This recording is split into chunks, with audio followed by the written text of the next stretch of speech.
Bien, tal como les contaba al inicio del programa, ayer se realizó el encuentro titulado Protección de personas en movilidad humana a un año de la entrada en vigencia de la nueva ley de migraciones en Chile, en donde el Observatorio Migraciones y Movilidad Humana del Servicio Jesuita a Migrantes presentó los resultados de la primera consulta ciudadana a población migrante refugiada. Se trata de un trabajo que tuvo como objetivo comprender y evaluar las dinámicas de la implementación en su primer año de vigencia de la mencionada nueva ley de migraciones chilena bajo el número 21.325.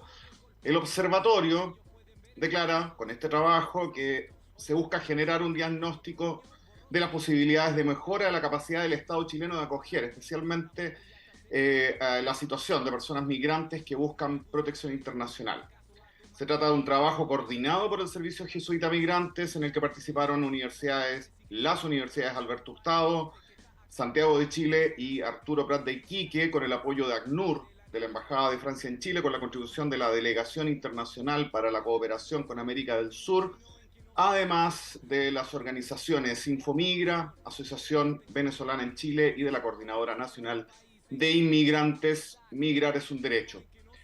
Para conversar hoy día de este informe, de sus resultados, de las implicancias, tenemos aquí desde Santiago de Chile al sociólogo Juan Pablo González, que es el jefe del área de estudios del Servicio Jesuita a Migrantes. Juan Pablo, bienvenido a Yo Migrante, bienvenido a Latinoamérica. Muchísimas gracias por darnos estos minutitos para hablar de este trabajo, este tremendo trabajo que han hecho ahí en el observatorio. Muchas gracias por la invitación.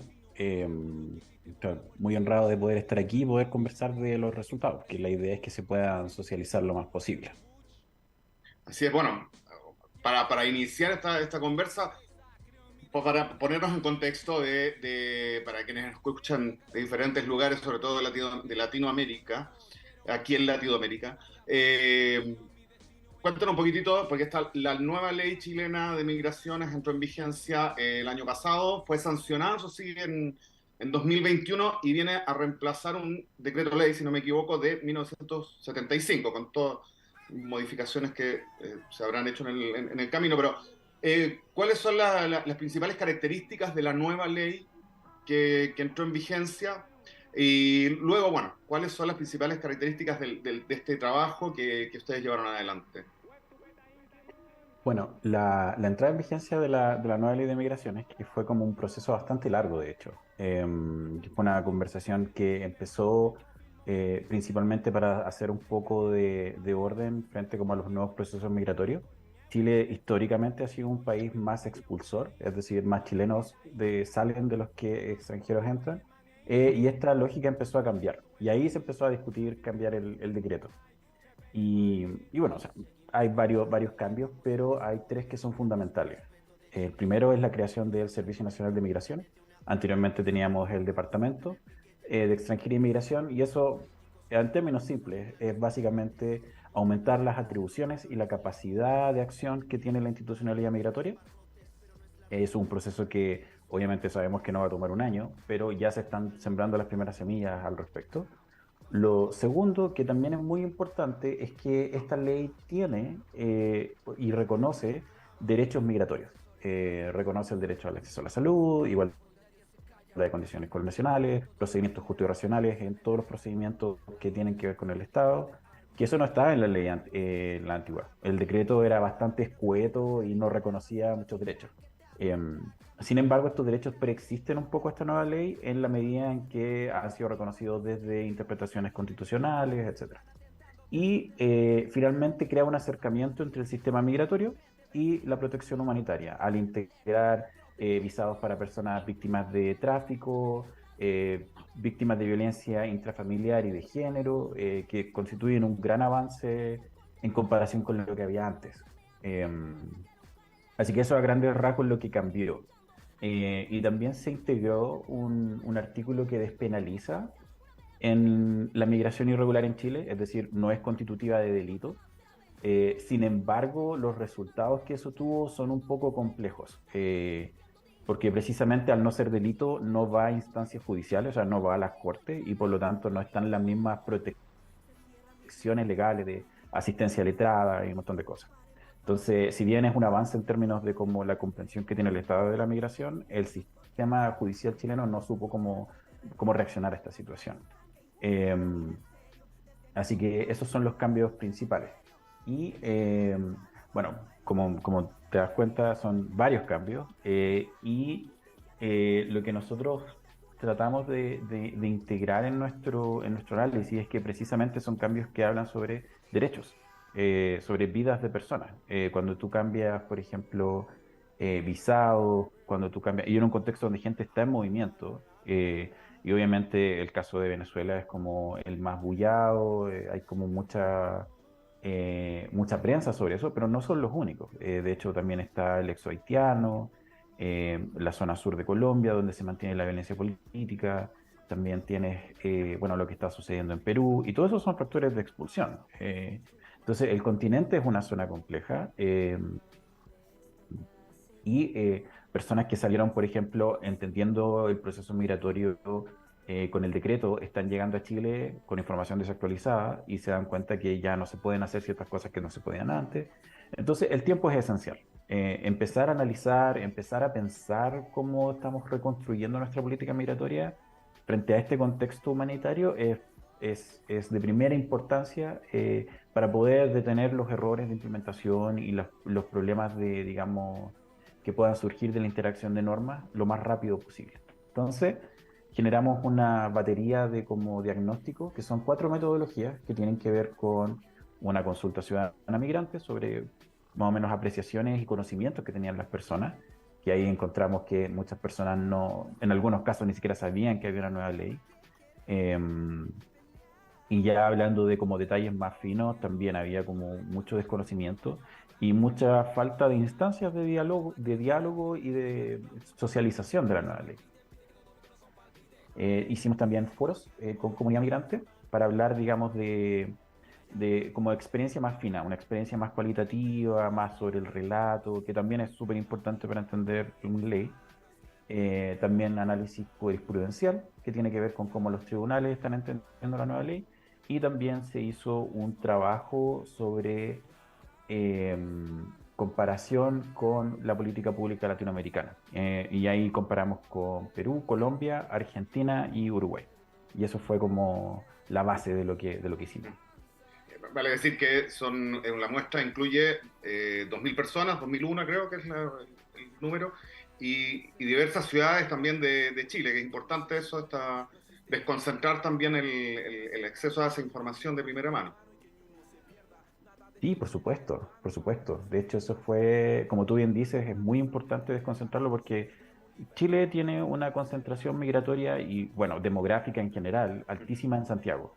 Santiago es la ciudad más grande por una distancia impresionante y también está este fenómeno de centralismo, como es la ciudad más grande, hay más trabajo, hay más oportunidad, entonces se tiende a centralizar. Generalmente la zona norte, si bien hay muchos migrantes, es mucho migrante de paso. Mucho migrante que está como pasando por la frontera vía terrestre. Entonces son también dinámicas muy diferentes. Santiago tiene como otras necesidades. Y sí, pues estuvimos en el norte, estuvimos también en el sur, que ahora mucho migrante que ha tenido problemas para asentarse en la zona central, o sea, en Santiago, se está desplazando hacia la zona sur, especialmente hacia la octava y la novena región, eh, a números incipientes todavía, pero como es el tema, como los números son incipientes, pero el crecimiento porcentual es alto. Entonces, son comunas, o sea, son comunas y regiones que hay que tener ojo. Eh, entonces, hicimos este ejercicio y también como un foro, hicimos este ejercicio también de llevar conocimiento, porque como te decía, uno de los cambios institucionales es que el CERMIC se está levantando, Servicio Nacional de Migraciones, abreviado es CERMIC. Entonces hay lugares donde no está completamente operativo, donde todavía hay concursos abiertos, que es lógico, obviamente, ¿no? Aquí no hay tampoco malicia, sino que es como parte normal de la actualización del Estado. Pero claro, ahí nosotros entramos con conocimientos, con mecanismos y también con ayuda humanitaria, que en muchos casos también es necesaria. ¿Y cuáles son los principales resultados que arrojó el relevamiento de información que llevaron adelante? Los más llamativos, digamos, si podemos. llamarlo de esa manera. Claro. Bueno, hay varias cosas que nos llamaron la atención. Yo creo que una de las primeras que se comentó harto, de hecho, tiene que ver con esta diferencia interpretativa entre el Poder Judicial y el Poder Ejecutivo. En Chile, la frontera la administra el Poder Ejecutivo a través de la Policía de Investigaciones, y ellos tienen un enfoque en términos de cómo interpretar sus atribuciones de expulsar personas, que es bastante punitiva. Y muchas veces choca con otras garantías que hay, como el principio de no devolución, cuando hay peligro para las personas. Eh, Choca también con el derecho a pedir asilo o refugio en casos que sean necesarios. Entonces, muchas veces se producen estos roces y ahí es donde interviene la Corte.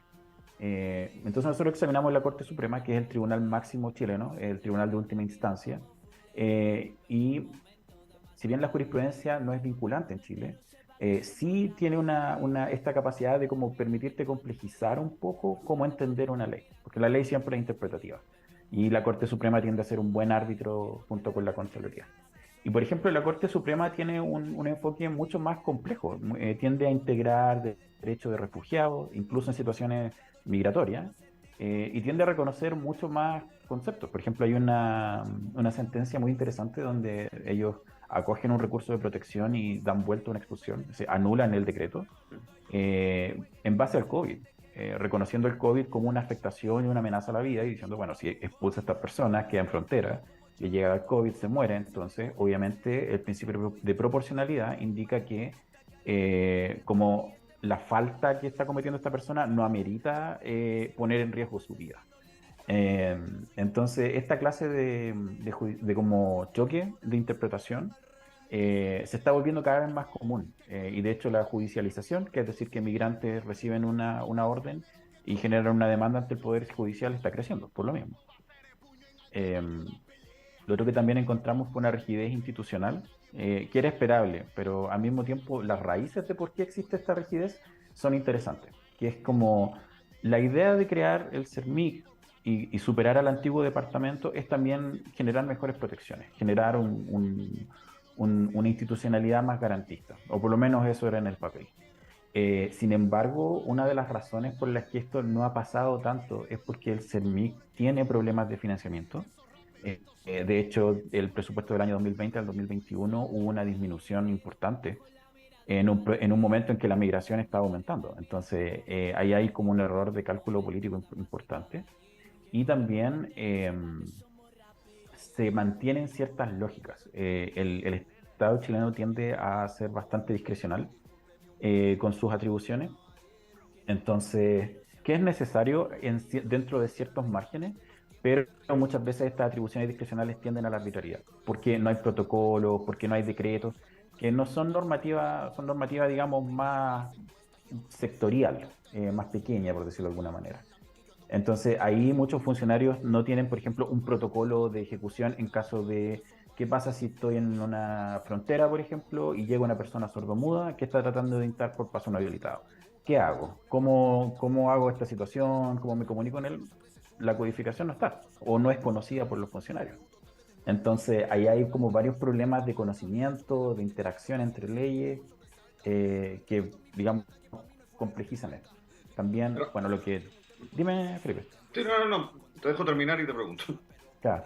Lo otro que también es el tema de el cambio de la nueva ley o sea, de la antigua ley a la nueva ley generó un alto nivel de dispersión de experiencias en las comunidades migrantes. Entonces tenéis dos personas, una que decía, a mí me encanta ir al CEFAM, el CEFAM es lo mejor, es un centro de asistencia familiar, es como una especie de consultorio pequeño que opera a nivel más barrial.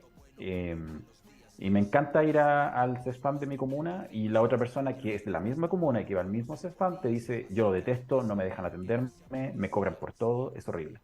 Entonces, eso tiene un efecto importante y es que las cadenas migratorias no pueden formar un capital de conocimiento a través del cual enseñarse, porque todos tienen experiencias diferentes. Por lo tanto, no pueden, las personas que llegan no saben en quién confiar, no saben cuál es la información y la información que hay está en un lenguaje técnico. Entonces les cuesta mucho entender también. Entonces muchas veces hay fallas en el proceso más derivadas de incomprensión que de ganas de romper la ley necesariamente. te quiero preguntar cómo se transforma esto bueno, en política pública, cómo el instituto, a ver, o de otra manera, porque es un trabajo que está hecho desde la academia, desde organizaciones no gubernamentales. ¿Cuál es, cómo ve la disponibilidad del Estado para escuchar este aporte, esta información que se releva precisamente para avanzar sobre estas cuestiones de las que hablas, por ejemplo, la preparación del recurso humano que recibe a los migrantes, porque sabemos también que digamos, es complejo ya no solo, bueno, en el caso de Chile, que ha cambiado este eje donde hay una población haitiana importante y por ende hay una cuestión del idioma que es un factor de base. Eh, ¿Cómo se transforma y qué disponibilidad hay del Estado para poder escuchar, tomar y mejorar? Porque es una de las intenciones de este trabajo que han realizado. Esa es una pregunta como bien compleja. Yo creo que tiene dos aristas importantes. Que primero tiene como el rol mismo del Estado, que requiere como... Yo creo que el primer paso para mejorar un poco esta situación es salir de la respuesta un poco, por decirlo de alguna manera. Generalmente se tiende a como a responder a una crisis con medidas extraordinarias. Sin embargo, los problemas que nosotros vemos son más de orden institucional. Eh, y ese orden institucional finalmente garantiza que, no sé, pues, podemos salir del paso un año y en 2 años más vamos a volver a estar en lo mismo. O va a haber una crisis en otro país, que eso también es como una incomprensión. Es decir, la migración, las leyes migratorias pueden gestionar un flujo, pero no pueden controlar cuánta gente viene. Y esas son dos cosas muy diferentes. Entonces, por ejemplo, si hay, o sea, como tocando madera un poco, pero si hay una crisis importante, digamos, en Perú y la gente empieza a salir, como un poco lo que está pasando con Venezuela, eh, no va a haber muy poco capacidad que hay de como parar a la gente antes de decirle, no, no pueden entrar y de plano. Lo que sucede es que se empiezan a meter por los pasos no habilitados. De hecho, ¿qué fue lo que pasó en Chile? Chile tiene una larga data de políticas más bien centradas en cerrar fronteras que en gestionar y eso ha generado que los ingresos por paso no habilitados se hayan disparado en los últimos años. Entonces, irónicamente, contradictoriamente al sentido común, más intentos por controlar a través del castigo generan el efecto inverso, que es perder el control de la frontera. Entonces, en ese sentido, el gobierno de Chile es receptivo, pero hasta cierto punto. Porque también hay un tema importante con que la sociedad de recepción también, es decir, gente chilena, y en algunos casos incluso gente inmigrante que lleva más años, por ejemplo, más de 5 años, los flujos más antiguos, tienden también a como levantar alarma y decir como, oye, son muchas personas, no hay que echarlo, ¿qué pasa con...? Y empiezan a usar términos como ilegales, entonces hay también un tema del uso político que se le ha dado a la migración que dificulta mucho el diálogo. Entonces, también hay que estar atentos a esa situación. Pero por lo menos en los planos más técnicos hemos tenido buena recepción con el Servicio Nacional de Migraciones, Relaciones Exteriores, con quienes también hemos tenido diálogo. Entonces, tiene que ver también con un trabajo conjunto. Y ahí viene la segunda lista, que es la importancia de la participación ciudadana y de la sociedad organizada, por decirlo. Entonces nosotros no trabajamos como tú, o sea, la lista de personas que participan en esto es larguísima, porque Sí. nosotros entendemos que esto no se hace solo y no se hace de un día para otro. Entonces también la sociedad organizada tiene que salir y poner su parte. No podemos descansar todo en el Estado, sino que también nos toca a nosotros decir, oye, nosotros, por ejemplo, tenemos ayuda humanitaria, tenemos clínicas jurídicas, que podemos descomprimir un poco también la demanda del Estado y, digamos, entrar donde no puede entrar rápidamente. Entonces yo creo que ahí hay un tema de diálogo y articulación que ha sido no siempre fácil, pero tampoco ha sido imposible. Yo diría que ese es como mi balance luego de como 2 años trabajando en esto. ¿Y va a haber una periodicidad de este tipo de estudio por parte del observatorio? Sí, sí, de hecho, este es el cierre del primer año y esperamos que este nuevo año abarcar otros temas.